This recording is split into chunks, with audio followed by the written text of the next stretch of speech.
Assalamualaikum warahmatullahi wabarakatuh. Nama saya Nurul Hidayah. Di sini saya akan mengulas apa sih implementasi nilai iman, Islam, dan ihsan pada pendidikan agama di perguruan tinggi umum.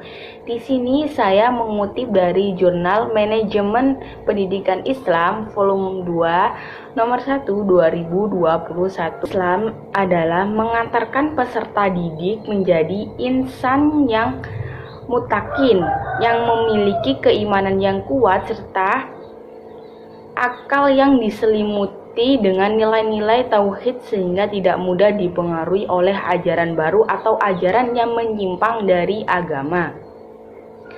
Kemajuan teknologi informasi kurang lebih banyak mempengaruhi pola pikir peserta didik, sehingga pentingnya pendidikan Islam pada pendidikan iman dan ihsan dimasukkan pada kurikulum pendidikan mulai dari tingkat dasar hingga perguruan tinggi.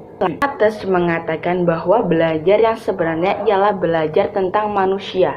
Manusia dapat mengatur dirinya apabila dia memiliki tujuan yang tepat melalui proses pendidikan atau belajar. Nah, makna pendidikan Islam sendiri dalam bahasa Arab yaitu tarbiyah Islamiyah.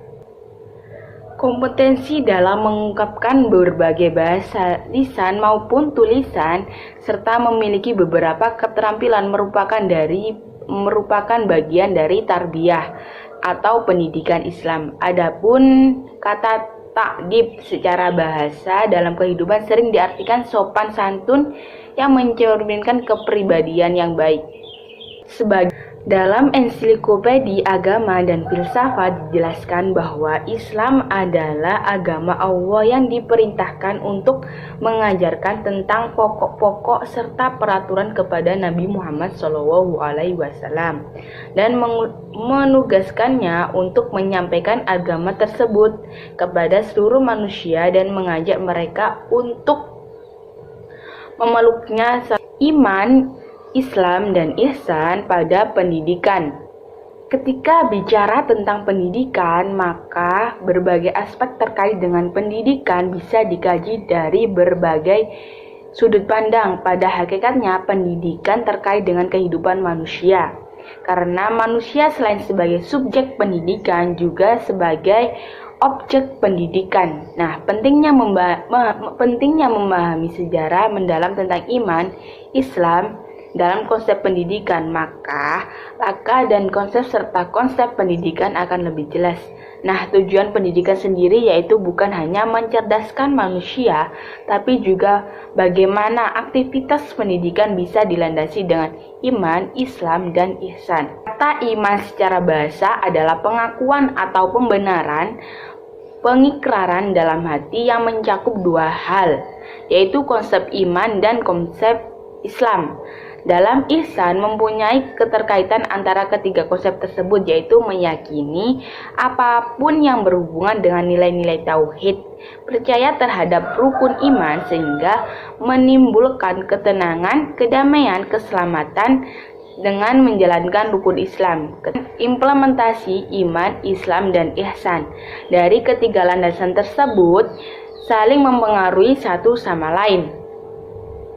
Namun pada prinsipnya puncak dari orientasi utama dari implementasinya yaitu bentuk penghambaan manusia kepada Allah Subhanahu wa Ta'ala.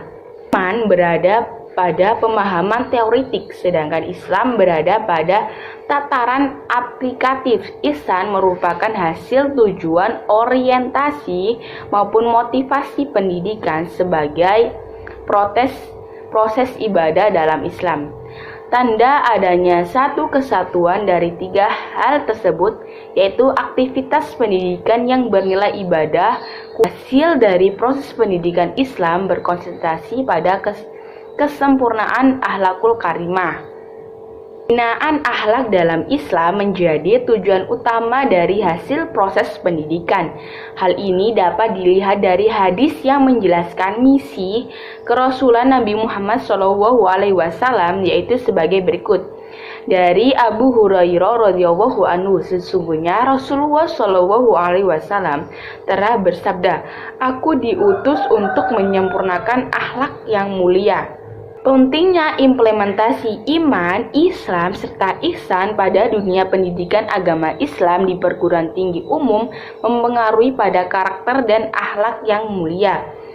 Dengan berpedoman pada Al-Quran dan As-Sunnah sebagai sumber utama kajian dalam proses pendidikan di perguruan tinggi, menurut Ibnu Arabi ada dua tingkatan manusia dalam mengimani Tuhan. Yang pertama yaitu tingkat pertama, insan kamil adalah mereka yang mengimani Tuhan dengan cara penyaksian, artinya yaitu mereka menyaksikan Tuhan, mereka menyembah Tuhan yang disaksikan.